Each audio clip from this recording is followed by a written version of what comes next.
예, 종목 발굴해 보도록 하죠. 오늘 이베스트 투자증권 이비즈 영업팀의 염승환 차장과 함께합니다. 어서 오십시오. 네, 안녕하세요. 아이고 감사합니다. 네. 지난주 휴가신데도 나오셨잖아요. 네. 근데 그때 당시에 그 많은 분들이 염블리를 하루도 걸으면 안 된다면서 네. 그래서 저희 방송 프로그램 그 동영상을 되게 많이 봐주셨더라고요. 아, 저희가 덕 좀 봤습니다. 네, 오늘도 잘 부탁드리고 네.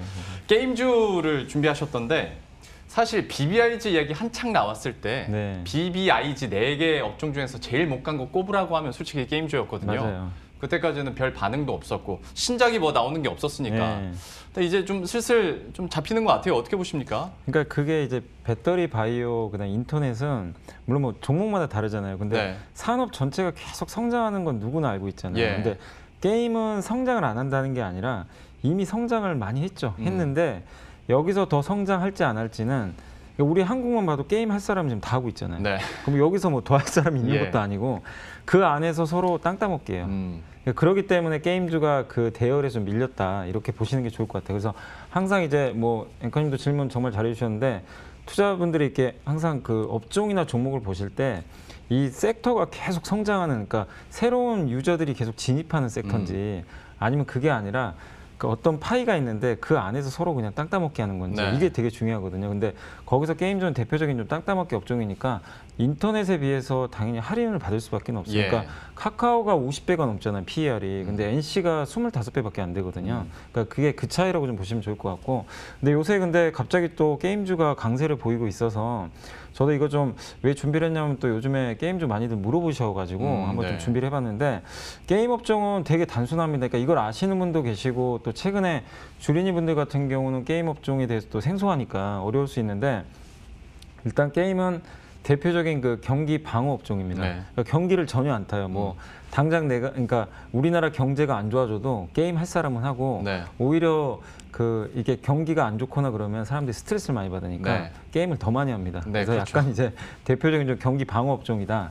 이렇게 그러니까 경기에 민감한 업종이 있고 거의 영향을 안 받는 업종이 있는데 대표적으로 게임주는 방어주고 전 세계에서 뭐 미국과 중국이 싸우건 말건 아무 상관이 없어요. 그래서 그런 업종으로 보시는 게 좋을 것 같고 코로나19 때문에 뭐 작년 그러니까 올해 좀 더 게임을 많이 하신 분도 분명히 계셨겠지만 사실은 그 영향 자체는 그렇게 크진 않아요. 어차피 게임하는 그 인구가 정해져 있기 때문에 그래서 영향은 크지 않았다. 그리고 모바일 게임 시장도 지금 순위 그러니까 요즘에 구글 플레이 스토어나 앱 스토어 들어가 보시면 매출 순위가 계속 왔다 갔다 해요.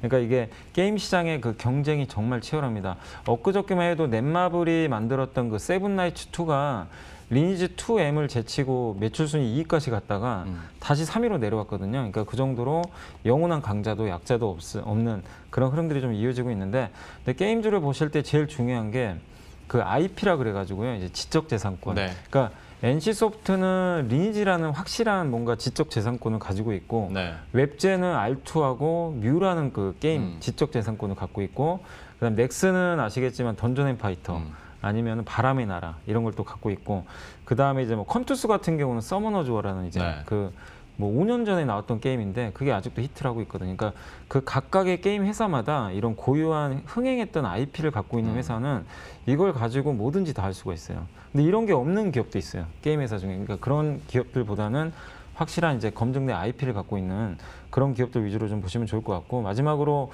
신작 게임 일정이 정말 중요합니다. 이게 예전에 그 NC소프트도 그렇고 게임주들 잘 보시면요. 잘 가다가 갑자기 폭락하는 경우가 있어요. 네. 뭐냐면 게임 출시가 연기되거나 일정이 미뤄지면 투자들이 이것도 몇 달 더 기다려야 되겠네 이래가지고 막 던져버리거든요. 예. 그래서 출시 일정을 항상 잘 보시면 좋을 것 같고 제가 NC소프트를 어쨌든 전 탑픽으로 보는데 NC소프트 예를 들어서 말씀드리면 NC소프트가 원래 지금 이제 거의 이번 달에 그 블레이드 앤 소울 2라는 신작 게임이 사실 원래 나와야 돼요.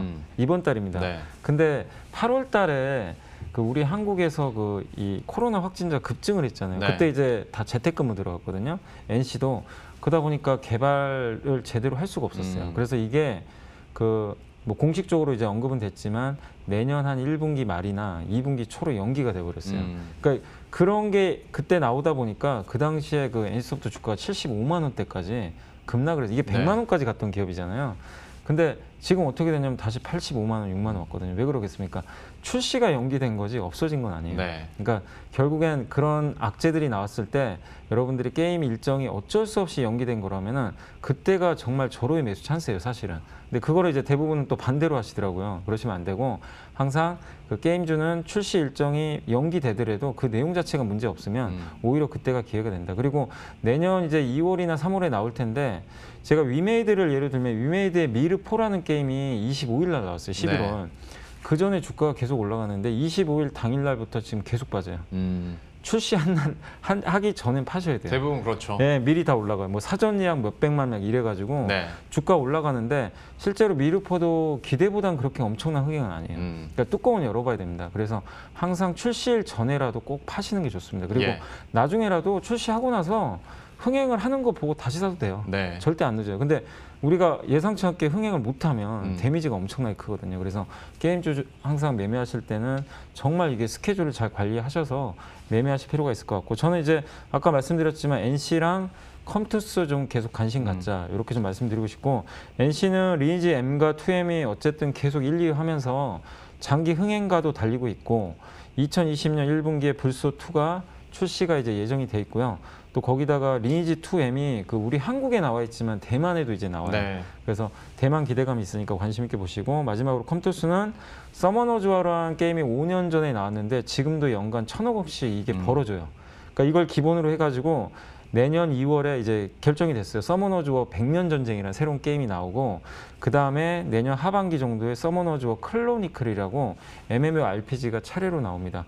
그러니까 이게 신작 게임이 나오느냐 안 나오느냐가 중요한데 두 개가 딱 대기라고 있잖아요. 네. 그러니까 그걸 기대하시면서 NC랑 컴투스는 한번 좀 계속해서 비중 확대해 보자. 이런 좀 의견 드리겠습니다. 참 게임주들 보면 그 베타 테스트 시기가 딱 그 마지노선인 것 네. 같아요. 예, 그때 반응까지가 이제 주가 상승의 이런 마지노선이라고도 볼 수가 있는데 역시 땅 따먹기라고 표현을 해주신 만큼 게임 업종 내에서도 역시 대장주 얘기를 해주셨어요. 뭐 가는 종목이 계속 가겠죠. NC소프트 그리고 컴투스까지 얘기를 해봤고요.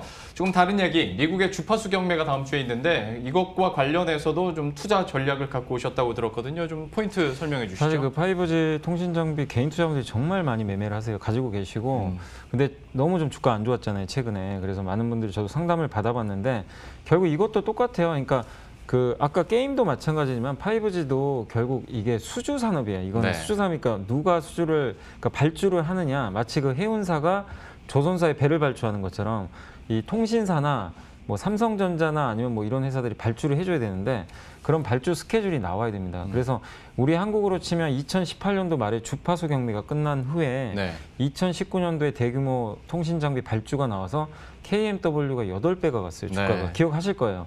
근데 왜 이렇게 못 가느냐? 아니 발주가 안 나오니까요. 그쵸. 그러니까 이게 당연하니까 여러분들이 그냥 마냥 뭐 5G 통신주 좋다고 그냥 뭐 여러분들이 그냥 기다릴 게 아니라 냉정하게 생각하셔야 돼요. 발주가 언제 나오는지 스케줄도 체크하셔야 되고 발품을 좀 파셔야 됩니다. 근데 일단 좀 다행스러운 건 올해 7월하고 8월 달에 미국에서 주파수 경매가 있었는데 그때 버라이즌이 8조 원 규모로 삼성전자에 발주를 줬어요. 네. 통신 장비를.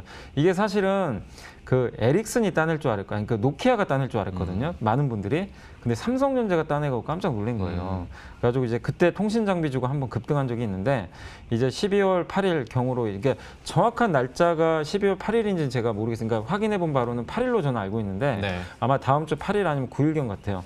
미국의 3.7, 4.5 기가헤르츠 주파수 경매가 예정돼 있는데 아마 이제 요거 하면 거의 마무리되는 것 같아요. 그렇게 되면 내년 초에 미국의 AT&T나 또 버라이즌이 아마 통신 장비 발주에 들어갈 거예요. 이게 끝나야 돼요. 주파수 경매가 끝나야 발주가 되는데 그러면 삼성, 에릭슨, 노키아 또 3파전이에요. 왜냐하면 화웨이는 탈락. 지금 미국에 사업을 못 합니다. 네. 그래서 이 세 개 회사 중에 하나인데 제가 한번 그 표를 한번 제가 작가님한테 아까 좀 이렇게 띄워달라고 한번 말씀을 드렸는데 예. 표가 준비됐으면 한번 좀 보여주시면 감사하겠는데 이게 나와 있는데 뭐냐면 이게 이제 한 증권사에서 나온 거 좀 참고해서 만든 건데 그 통신 장비 회사별로 뭐 삼성, 노키아 이게 그 납품처들을 제가 동그라미 표시해 놨어요. 예. 왜 그러냐면 내년 초에 만약에 통신 장비 발주가 나왔는데 삼성이 따르면 삼성 벤더를 사야 되겠죠, 우리가. 네. 좋게 봐야 되겠죠. 근데 KMW가 저번에 노키아 비중이 좀 높아요. 50%가 넘어요. 왜 주가 안 갔냐면 그 버라이즌이 노키아한테 발주를 안 해줘 그랬어요. 삼성으로 가다 보니까 그때 실망 매물 나와가지고 주가 좀 못 갔던 겁니다. 그래서 저 벤더를 꼭 좀 잘 좀 체크를 하셔가지고 여러분 캡처하십시오. 예, 이게 네. 어디로 가냐가 정말 중요해요. 왜냐하면 네네. 만약에 노키아가 따내면 KMW가 제일 좋아요. 자, 그냥 예를 들면. 근데 만약에 삼성이 따내면 뭐 서진 시스템이나 에이스테크 같은 기업이 좋겠죠. 그러니까 이거를 여러분들이 좀 잘 관찰하셔서 하시면 좀 좋을 것 같고, 아무튼 내년 12월 8일 한번 기대해 보시고 내년 초에 진짜 장비 발주 어디로 나오는까 체크하셔서 면밀히 대응하시면 좋겠고, 저는 개인적으로는 두 종목 좀 말씀드리고 싶은 게, 일단 이노와이어는 그 중계기 스몰셀 만드는데 요새 5G가 커버리지가 너무 작아요. 그래서 예. 중간에 중계기 설치해야 되니까 수혜고, 서진 시스템은 저는 삼성이 되게 잘하는 것 같아서 좀 기대감 갖고 있는데, 삼성전자의 거의 매출 비중이 높은 통신 장비 케이스 제조회사인데 미국에서 또 한 번의 수주 따낸다면 기대를 할 수 있으니까 이 두 종목 저는 좀 관심 있게는 보고 있습니다. 예. 5G 관련해서 좀 면밀하게 따질 수 있는 표까지 준비를 해주셨고요. 여기 중에서도 이노와이어 그리고 서진 시스템 얘기를 해주셨어요. 5G에 대해서는 또 내년 초면 얘기 더 많이 하게 될 것 같습니다. 이 두 종목에 대해서도 관심 가지고 앞으로의 흐름들 지켜보도록 하죠. 이베스트 투자증권 이비즈 영업팀의 염승환 차장과 함께했습니다. 오늘 말씀 고맙습니다. 네, 감사합니다.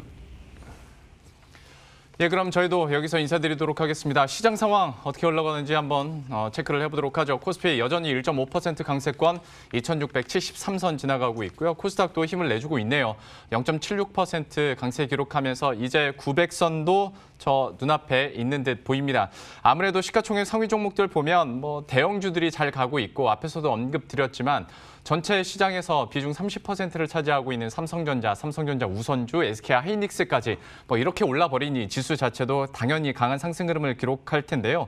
다만 거래소에서 상승하는 종목과 하락하는 종목이 지수 상승에 비해서는 그렇게 차이가 많이 나지 않습니다. 때문에 지금 대세가 어디인지, 그리고 수급, 돈은 어디로 향하는지 좀 면밀히 잘 따지시면서 시장에 좀 순응하면서 투자 전략 짜셨으면 좋겠고요. 저희들은 내일 이 시간에 또 새로운 전략과 종목들 들고 다시 찾아뵙도록 하겠습니다. 시청해주신 여러분 고맙습니다.